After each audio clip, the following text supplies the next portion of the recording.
গতকাল প্রতীক বরাদ্দ পাওয়ার মধ্য দিয়ে আজ সকাল থেকে দ্বীপ জেলা ভোলার 4টি সংসদীয় আসনের 24 জন প্রার্থী আনুষ্ঠানিকভাবে নির্বাচনী প্রচার প্রচারণা শুরু করেছেন। দর্শক, এই মুহূর্তে আমি রয়েছি ভোলা জেলা শহরের নতুন বাজারে। এই সড়কটিতে কিছুক্ষণ আগেও নির্বাচনী প্রচার প্রচারণা চালিয়েছেন বেশ কয়েকজন প্রার্থী।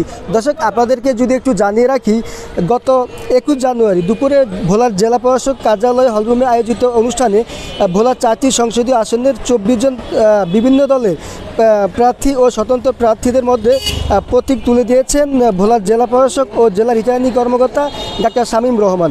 দর্শক, আপনাদেরকে জানিয়ে রাখি, প্রতীক বরাদ্দ পেয়ে ভোলার সদর আসনে লড়ছেন বিএনপি জোটের প্রার্থী ব্যারিস্টার আন্দালিব রহমান পার্থ, জামায়াত ইসলামীর অধ্যক্ষ নজরুল ইসলাম, জাতীয় পার্টির মোহাম্মদ আকবর হোসেন, ইসলামী আন্দোলনের প্রার্থী মোহাম্মদ ওবায়দুর রহমান, ন্যাশনাল পিপলস পার্টির মোহাম্মদ মিজানুর রহমান, গণ অধিকার পরিষদের প্রার্থী মোহাম্মদ আইনুর রহমান জুয়েল ও ইসলামিক ফ্রন্ট বাংলাদেশের প্রার্থী মোহাম্মদ আশরাফ আলী।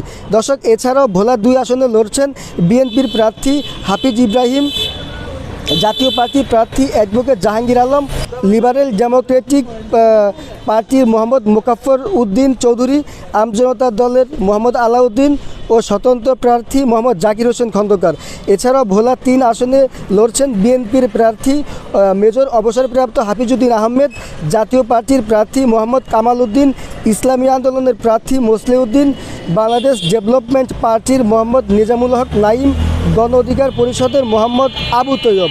দর্শক, এছাড়াও ভোলা 4 আসন অর্থাৎ চরফেশন মনপুর আসনে বিএনপির প্রার্থী মোহাম্মদ নুরুল ইসলাম নয়ন, জামায়াতে ইসলামীর মোহাম্মদ মোস্তফা কামাল, জাতীয় পার্টির মোহাম্মদ মিজানুর রহমান, ইসলামী আন্দোলনের মোকাররম হোসেন কামাল উদ্দিন, জাতীয় গণতান্ত্রিক আন্দোলনের মোহাম্মদ কামাল উদ্দিন ও আমজনতা দলের মোহাম্মদ জামাল উদ্দিন।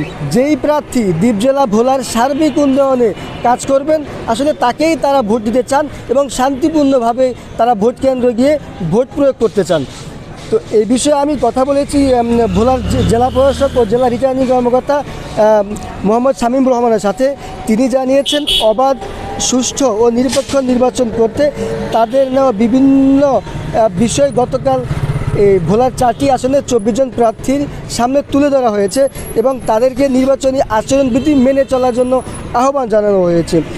এছাড়াও ভোলার রিটার্নিং কর্মকর্তা আরও জানিয়েছেন, ভোলার 4টি আসন ভিত্তিক 2 জন করে নির্বাহী ম্যাজিস্ট্রেট নিয়োগ করা হয়েছে।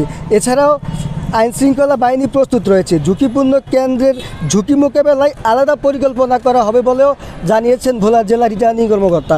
তো দর্শক, আরেকটা বিষয় আপনাদের জানিয়ে রাখি, সকাল থেকে এই দ্বীপ জেলা ভোলা জেলা শহরে আইনশৃঙ্খলা বাহিনীর টহল কিন্তু আমরা দেখেছি এবং যা এখনও পর্যন্ত অব্যাহত রয়েছে। এছাড়াও আমি যদি আরেকটা বিষয় জানিয়ে রাখি, জেলার 4টি আসনের কোথাও এই নির্বাচনী প্রচার প্রচারণাকে ঘিরে কোনো ধরনের অপ্রীতিকর ঘটনার খবর কিন্তু আমরা পাইনি। প্রার্থীরা কিন্তু আসলে স্ব অবস্থানে তারা তাদের নির্বাচনী প্রচারণা চালিয়ে যাচ্ছেন। তো এই ছিল আসন্ন ত্রয়োদশ জাতীয় সংসদ নির্বাচনের প্রথম দিনের প্রচারণার সর্বশেষ খবর। মোহাম্মদ খায়রুল ইসলাম, ঢাকা পোস্ট, ভোলা।